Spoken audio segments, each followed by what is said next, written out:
What is going on today, guys? We have a beautiful black locust stave that I've exposed one singular growth ring down the entire back of this bow. It's pretty short. I think it's only 54, 56 inches or so. The stave started out as about this thick and now it's down to here. That was a lot of work. Hopefully we don't break it on the tiller tree because that would suck. And that would be 7 months of my free time down the drain there. But yeah, I'm thinking Cherokee style flat bow. That's what I'm going for here. But it is a beautiful piece of black locust here. I mean, just look at this stuff. The darker side is where I first started working on it. That's oxidized, and the lighter yellow, that's unoxidized. So you can tell I've been working on this for a very long time. But yeah, enough yapping. Let's get into it.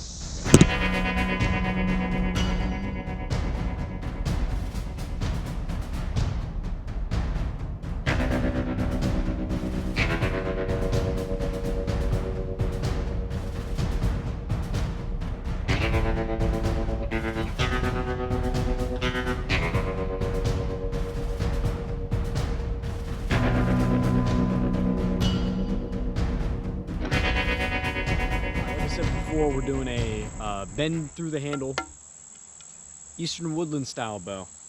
One thing we gotta be careful of is this knot right here towards the end, but I think I'm just gonna use this side of the stave compared to that side. So when you look down the midline, it's gonna line better on this side of the stave. I'll start drawing our layout here on the stave on the back. This should make a very, very nice bow.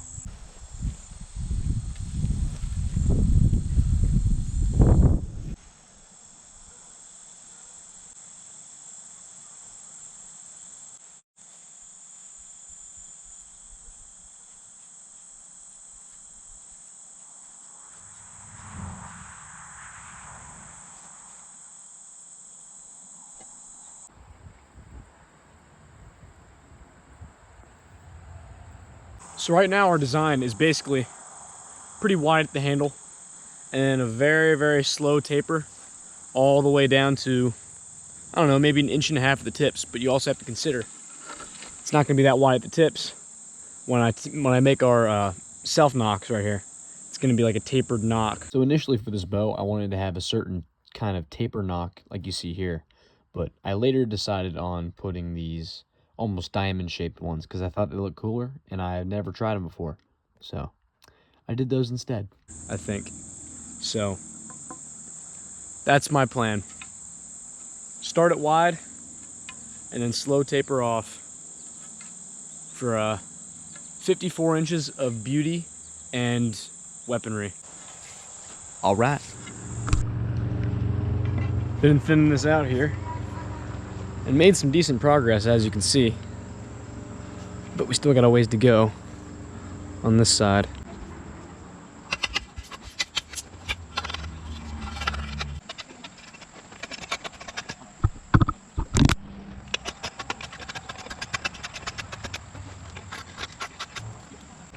I'm not sure if it's washed out on camera, but you can see we have some knots right here. Those are gonna maybe be an issue. I'd say not, because once I cut through them and tiller it out, we'll just keep it wide in this area, give it some extra support.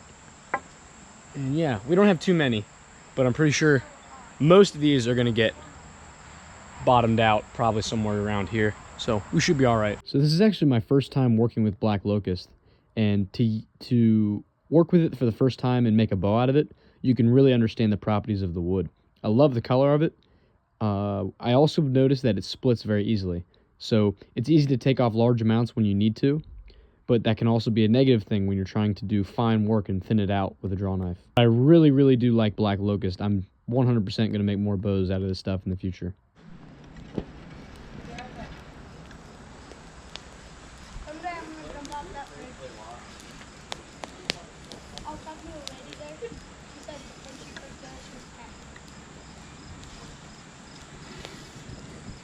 All right, now that we got our thickness mostly figured out here, we gotta start working on the profile of the bow itself.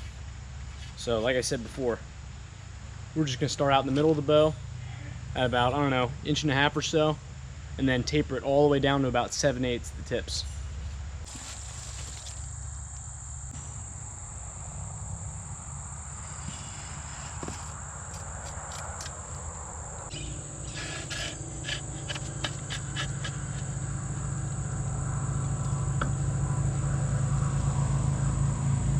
Here comes a Harley.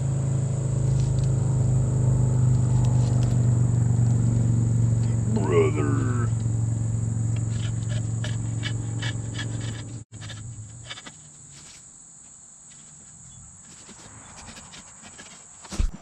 Ow. Shucks. When you think about it, the natives didn't really have a shave horse. So, I mean, I'm doing this without a shave horse, kind of just putting it in the ground and draw knifing away like they would with a piece of flint.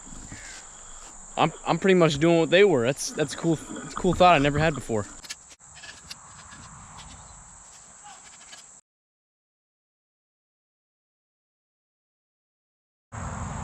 Yeah, I had to work around some knots. As you can see right here, there's a bulge in the wood. I had to leave some wood around there just to make sure it didn't break. And right here, there's a knot, and then there's another one right up here. So 3 knots on this face, and then everywhere else, pretty much knot free. I might thin the handle down a little bit, but I'm not sure. Kind of like the thickness here. All right, let's get back to it.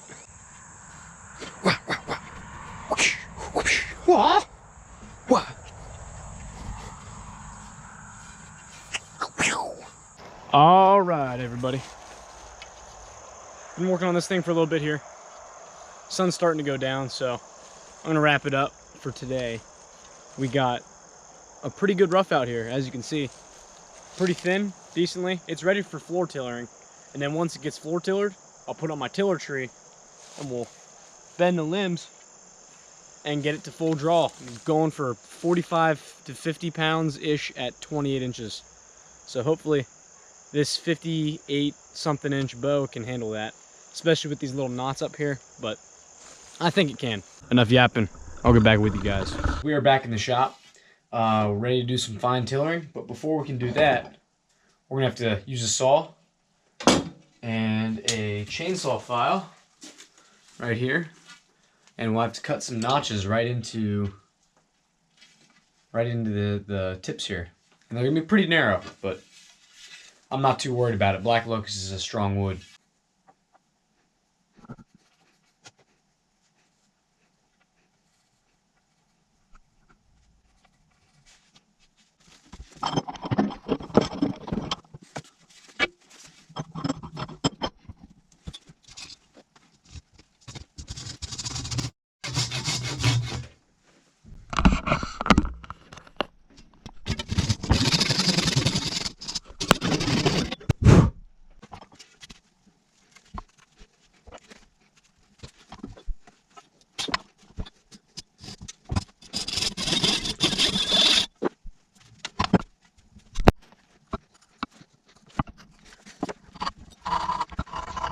Alright, got the first cut done. Now for the second cut here. Gotta get it straight so it looks good on both sides. If you know what I'm saying. You know what I'm saying? I know what you're saying. You know what I'm saying? I know what you're saying. Oh. Ooh, it popped off. That's how Black Locust is. I'll just have to file that down with this big boy right here.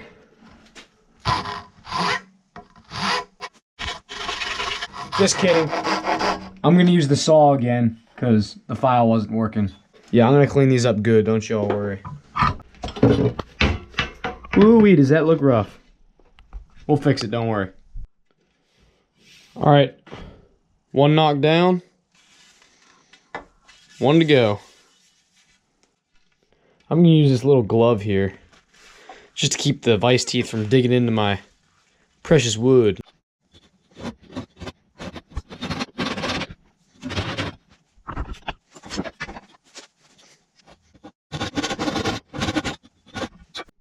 So you'll notice this is really thick compared to this tip, which is really thin. And I came in with the draw knife and thinned those out, because the less mass you have right here, the faster it'll fling your arrow, because there's less stuff to resist the movement. Wait, I'm going to do like a really, really cool transition. You guys ready? Bam! There we go. I just got to thin that down with the draw knife, and we will be good to go. Alright, you guys, we are finally ready for tillering. Very nice carved tips here. Cherokee style. Take the other end. Clang! Whoopsies. Sorry, I have a low ceiling, so it's a little bit difficult.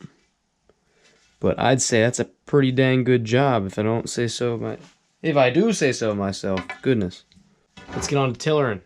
Got my tiller tree set up right here. We'll get to it.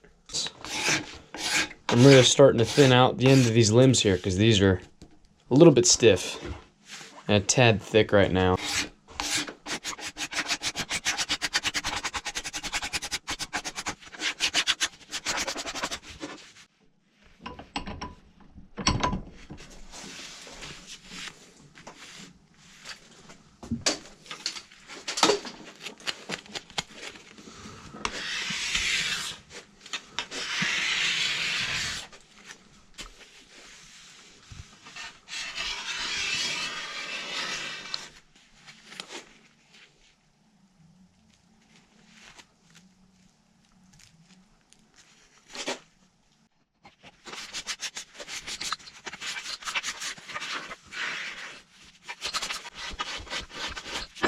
Oh no. Let me tell you, tight spaces are not easy to build bows in. And some of you watching may know what I mean, but you gotta really be able to move around. Gotta be able to move your limbs around and everything, and gotta back up and look at things. It is not easy. Put her on the tiller tree. Loop on the tip. Other loop on the tip. So I'm aiming for 45 to 50 pounds at 28 inches. So I will not be pulling past that, otherwise I risk putting my bow under too much stress, and that just screws stuff up.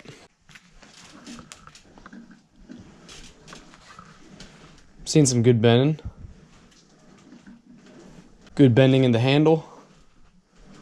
Definitely going to take out wood right there. I will definitely be heat treating the belly here on the bow. It's really strong in tension, but heat treating collapses those wood cells and compresses it, makes it really strong in compression. And also, you can see how we have a slight natural recurve on this tip, and then, or reflex. And then the opposite side, we have what's called deflex, where it does the opposite recurve. It bends towards you. So we have almost like an S shape. I don't like that because it'll look weird when it's braced and it's hard to tiller. So I'm going to tiller this out a little more, heat treat the belly, and at the same time as I'm doing that, I'm going to try to recurve this tip by about maybe 3-ish degrees, I'm thinking. So yeah, we will have a slightly recurved Cherokee hunting bow. Alright, so here's the setup. We got the bow, and right here we have a piece of wood clamped down at one end. Got a heat gun, and yeah, I'm gonna heat this up, and we're gonna watch this tip on the other end move down about 3 degrees or so, and that's what I'm gonna do. So yeah, time lapse, activate. Now for this time lapse, I have a little fact I want to share just to let it sink in. Sharks are 15 million years older than trees, and 350 million years older than Saturn's rings. Now I said before I'm going to heat treat this belly, and I'm going to do that, but when I do, I'm going to leave this part and not do as much on it because it basically already has a heat treatment on this spot. So I don't want to do that twice and double stiffen or risk, screwing something up. Not sure if it will, but to err on the side of caution, I'm going to take it easy when I heat treat the rest of the belly. Now, because we just dried the bejesus out of this wood using the heat gun, we're going to let it reacclimate for maybe a day or so. Then we'll throw it back on the tiller tree. See y'all then.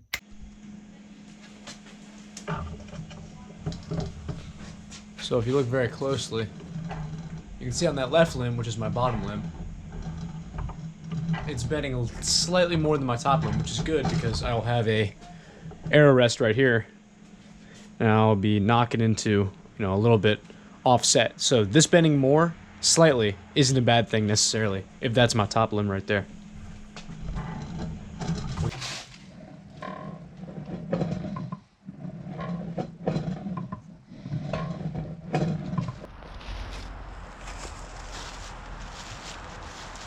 Alright everybody, I am finally out of tiller jail. I've probably spent 4 or 5 hours tillering this thing, and it took me a good bit of time, but here's what we're left with. Let me string it up.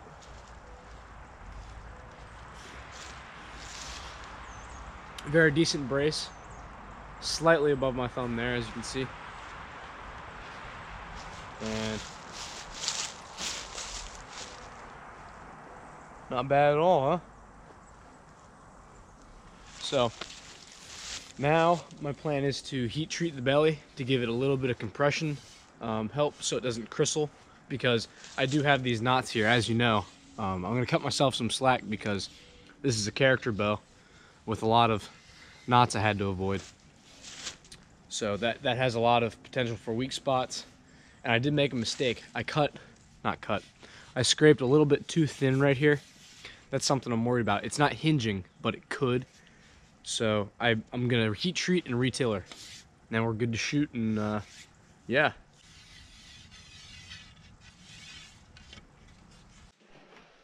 And so it begins. When I compress the belly cells of this wood here on the belly, that's really gonna up my draw weight. So I'll have to heat treat, gets me some belly compression, and then I'll retiller, and I'll probably bring that down to maybe 50 pounds, because it's at 45 right now. When I heat treat, my guess it'll shoot up to like 65 or something like that. But I don't want it to be 65. I want it to be around 45, 50. I'm currently at 45. But yes, here we go. We start at low heat.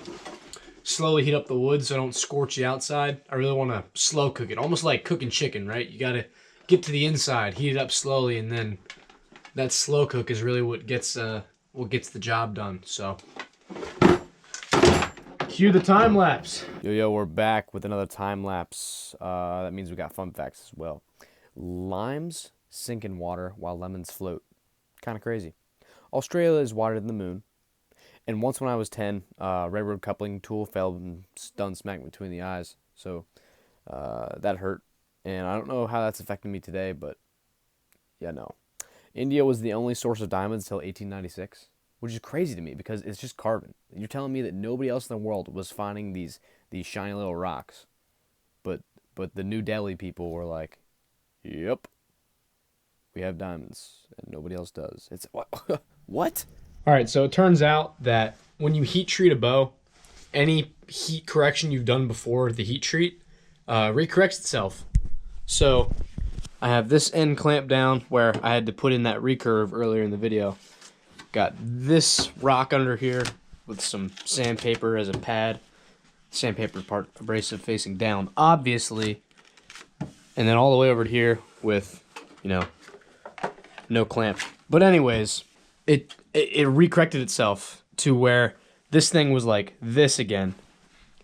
It looked like what it did before, and frankly, I was quite disappointed because I did a lot of work to get that thing straightened up, and when I tried to heat treat, it just set right back up. But that's okay. I'm back. So we got this all heated up.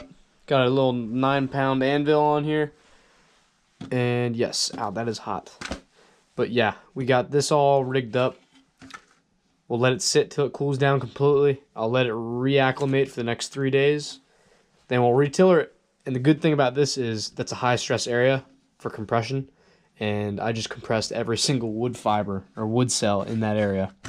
So that's good. The only problem with that is the other side, hopefully it doesn't fail in tension, because higher compression means you need higher tension to counteract that on both sides. All right. see you guys in a couple days. Hey everybody. I done goofed up. We'll just say that. If you look at the bow here, it's amazing. Yes, I'm a Steelers fan. You know, it's a great layout and everything, and the correction is pretty awesome. But, if you look right here, see where it's not charcoal yet, but you turn it over, I kind of maybe scorched the back a little bit. That's a problem because that means that this is going to be really stiff and brittle.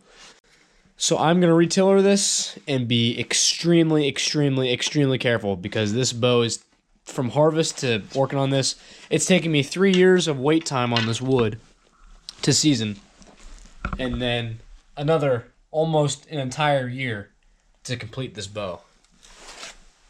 So I really hope this thing makes it. All that is to me at this moment is an aesthetic issue. Hey, if I can get it shooting, that's all that matters to me. But it looks pretty nice from here. We'll get back to it. I'm disappointed in myself for letting that happen, but that's okay because I'm learning something right now. Learning a lot about heat treating because it's like my second ever heat treat. And I'm learning a lot about black locust. Never made a black locust bow. First time chasing a ring. A lot of new things for me right here. I've done a little bit of work on it since heat treat. You can see I've taken a little bit of darker wood off from here where it was all darker. Thinned this out, good bunch, just because that was really stiff where I heat treated it pretty hard. And also right here, I heat treated that pretty hard too. The bow has extremely good balance, as you can see. Sorry, the lighting here is quite terrible.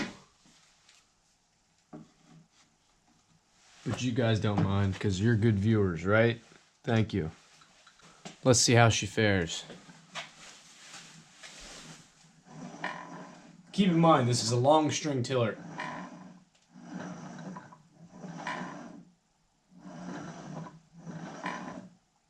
Looks pretty good to me, man. Heck, I might even stop working on it in the sand from here, because that is looking pretty fine. Because if this thing breaks, I don't know what I'll do. I'll probably start crying or something. Oh my lord. So we have the bow all tillered out, bending nice and evenly, and I've just been taking this 320 sandpaper, going with the grain. It's been really smooth and silky. I am extremely happy with how it's turning out. Now we're gonna do what's called burnishing, where early in the process I saved some shavings from early tillering, just specifically for this. So burnishing is where you take shavings of the same wood and you rub it on the wood and it polishes itself. So that's exactly what I'll be doing here in a minute. I'm applying a lot of pressure just to get those fibers to interact with each other and polish up. Isn't that just gorgeous?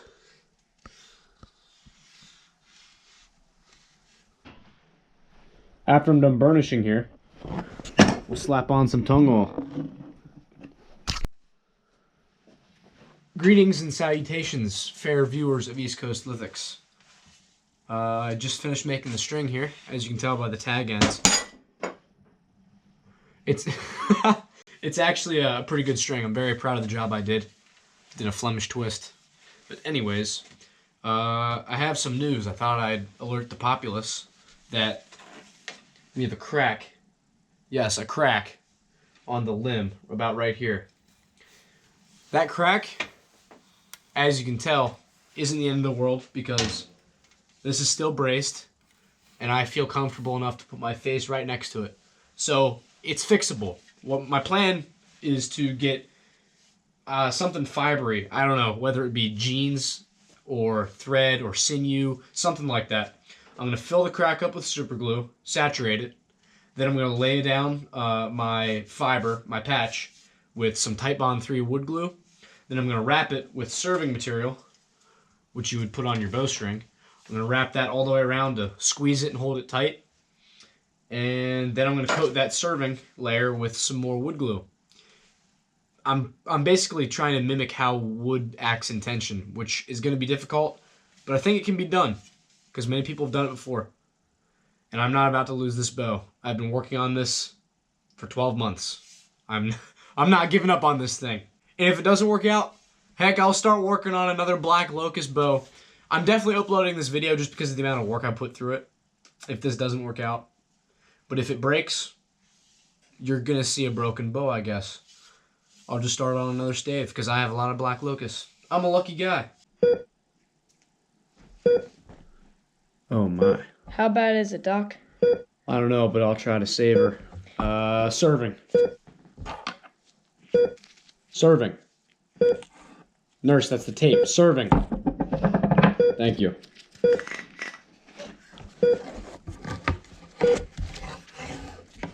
Tape. Dang it. Forceps.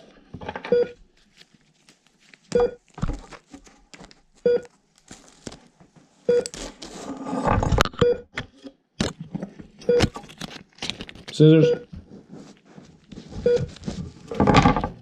I think we're losing her. No!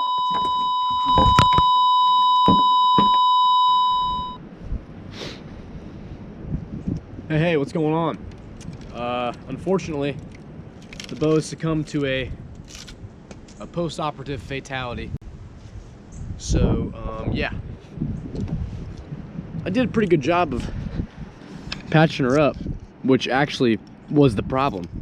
So, because this was a lot stiffer, remember that spot that I heat treated the back on? See, it's all a little singe there? That got under too much pressure and it couldn't handle the tension because those wood fibers had collapsed and it failed in tension. You can see that there aren't any compression issues here except for, you know, it breaking and then folding on itself. But it failed in tension, which I knew would probably happen because of this. However, I don't think this would have broken just because the crack was so small. But anyways, it happens, right? I learned something. I know exactly what happened to it. And I have more black locust staves, so I will start on another one very soon. I did have Philip film some shots of it just before I started getting this crack that I had to repair. So we do have some shots of it firing. Go.